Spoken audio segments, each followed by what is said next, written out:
pueblo sin rival, a su cielo primoroso sin igual, fuente de mi inspiración. La Iglesia Católica de Huehuetenango presenta Hacia una vida plena. Proyecto de vida y misión 2060.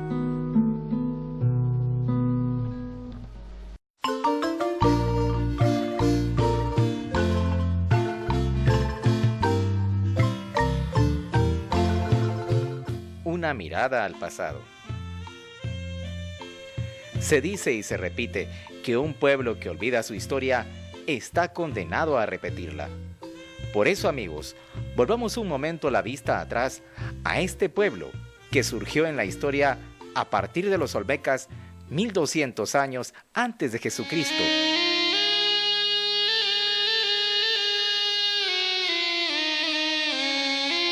Después del nacimiento de Jesús, fue época de grandes monumentos y progreso del pueblo maya.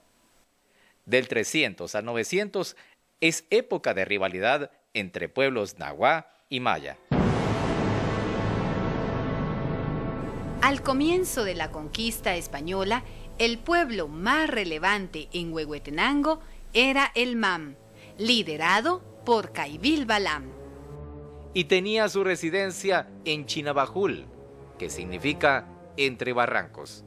La principal capital del pueblo MAM era Zaculeu, que fue defendido con valentía, encabezados por Caibil Balam, que solo se rindieron por el cerco y el hambre.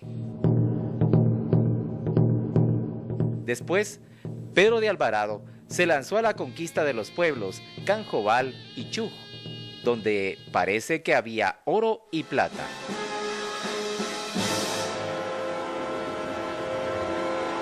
Todos aquellos pueblos pusieron valiente resistencia a los invasores. A partir de 1525 se iniciaron los contactos sin guerra entre estos pueblos y los españoles. Eso tuvo tristes consecuencias para aquellos pueblos sometidos a la servidumbre y explotación, en un estado hostil a los indígenas.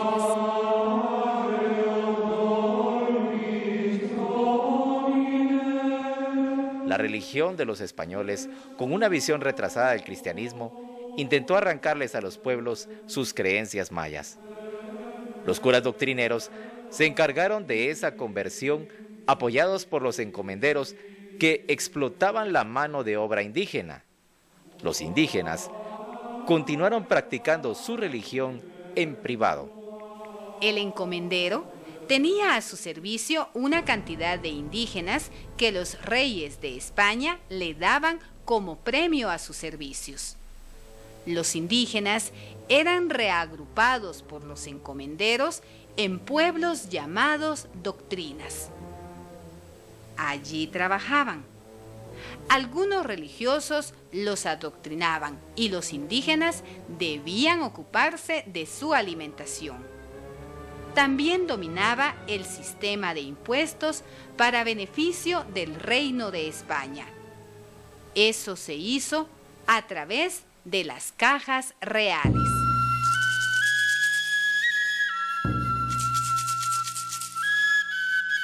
Otro sistema de dominio fueron las cofradías. Cofradías son las congregaciones o hermandades que forman devotos para ejercitarse en obras de piedad.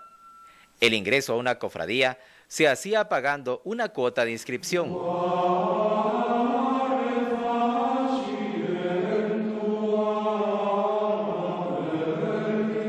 Alrededor de los años 1540, llegaron los frailes de Santo Domingo a Huehuetenango. También los padres mercedarios se hicieron presentes en Huehuetenango desde 1537 a 1800 en Guatemala.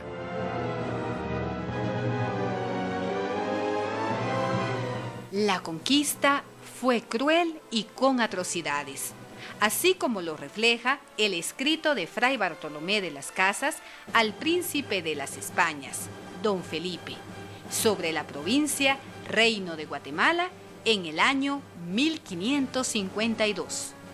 Davenport dice: Los de la Orden de la Merced han servido a Dios en la instrucción de los naturales y fueron los primeros que tuvieron escuelas y en ellas mostraron a los hijos de los principales y de los naturales de estas partes de doctrina cristiana y los comenzaron a poner en policía y los enseñaron a leer, escribir y cantar y ayudar a misa y otras cosas convenientes. Se proclamó la independencia de Guatemala el 15 de septiembre de 1821. Allí se expresó que la religión católica se conserve pura e inalterable. 7 años después, decretan el 28 de junio de 1828 la extinción de las órdenes religiosas. Se expulsa al señor obispo. Las consecuencias para Huehuetenango son más dolorosas por ser un área lejana al centro de Guatemala.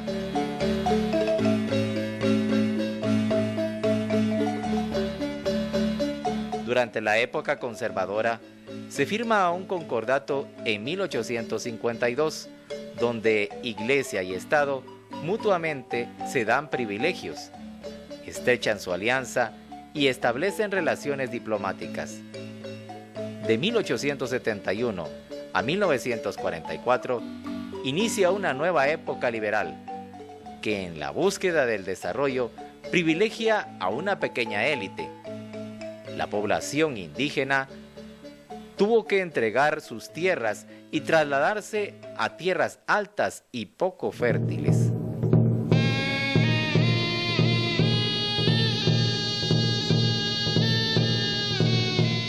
El mayor enemigo del liberalismo era la Iglesia, reducida a un estado de subordinación más estricto. Campesinos, indígenas y ladinos fueron víctimas del racismo de barrios. En esta época surge la llamada Reforma Religiosa Liberal.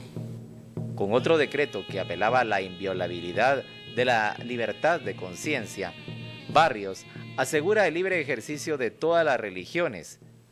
Eso tuvo como consecuencia el ingreso del protestantismo al país y además se impulsa la masonería.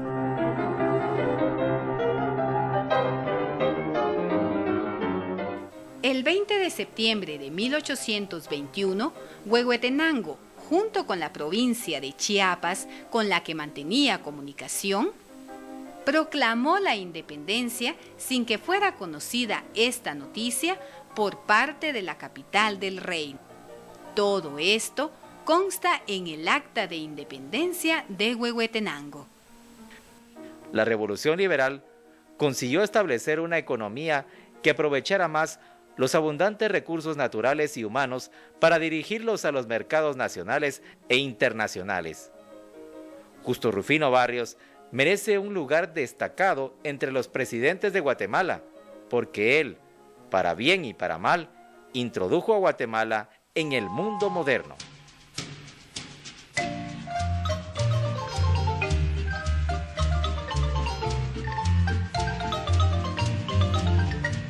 Al finalizar la época liberal y establecer la época de la llamada Primavera Democrática, el país de Guatemala alcanzó elementos de desarrollo de beneficio social, pero de igual manera se concentran en un grupo minoritario centralizado en la capital y dejando en el olvido a la mayoría de los guatemaltecos.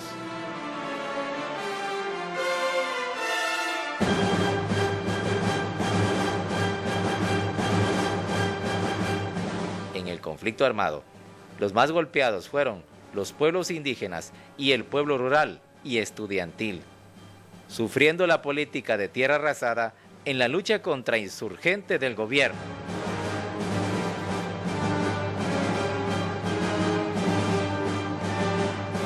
A partir de 1962, el país se encaminó hacia una profundización del autoritarismo y la exclusión histórica.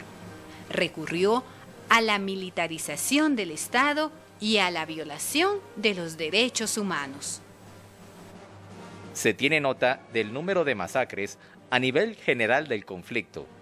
El Quiché, 264, Alta Verapaz, 65, Huehuetenango, 34, Baja Verapaz, 13, Petén, 10 y Chimaltenango, 9. El número mínimo de víctimas de masacres registrado durante el conflicto es de 22.348 entre muertos y desaparecidos.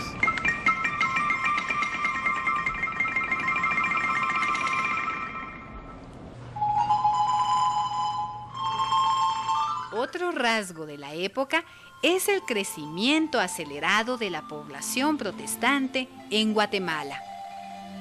El informe que Rockefeller presenta en 1968 al gobierno de Estados Unidos, donde hace ver que la Iglesia Católica ya no era un aliado seguro y que era un centro peligroso de revolución potencial para Estados Unidos. Y un año más tarde afirma que era preciso reemplazar a los católicos latinoamericanos por otro tipo de cristianos. Y recomendó a su gobierno la promoción de las llamadas sectas fundamentalistas que brotaban del florido árbol pentecostal estadounidense, siendo la iglesia presbiteriana la primera en llegar a Guatemala.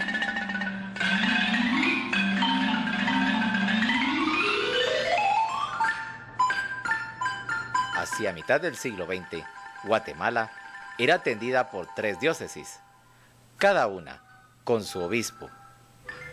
La arquidiócesis de Guatemala, Quetzaltenango y las Verapaces. Habiendo quedado Huehuetenango bajo la jurisdicción de la diócesis de San Marcos, su situación no mejoró en atención pastoral, lo cual fue punto de referencia para que la misión Merignol continuara asumiéndola como tierra de misión, ya que ellos estaban presentes en Huehuetenango desde el año 1943. La sociedad Marignol, al llegar a Huehuetenango, encontró una realidad precaria, marcada por la pobreza y en el olvido por parte del gobierno. Para lograr cristianos conscientes de su fe y poder abarcar las necesidades de la enseñanza de la doctrina, se comienza a reclutar catequistas.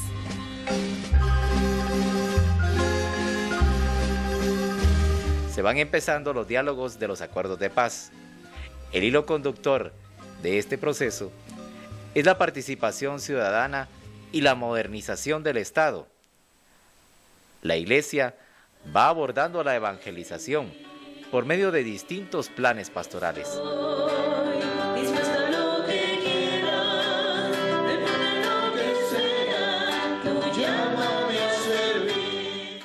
El primer plan refleja la necesidad de una pastoral de conjunto. El segundo plan refleja la inquietud siempre presente por la cultura y la atención que queríamos darle eficazmente.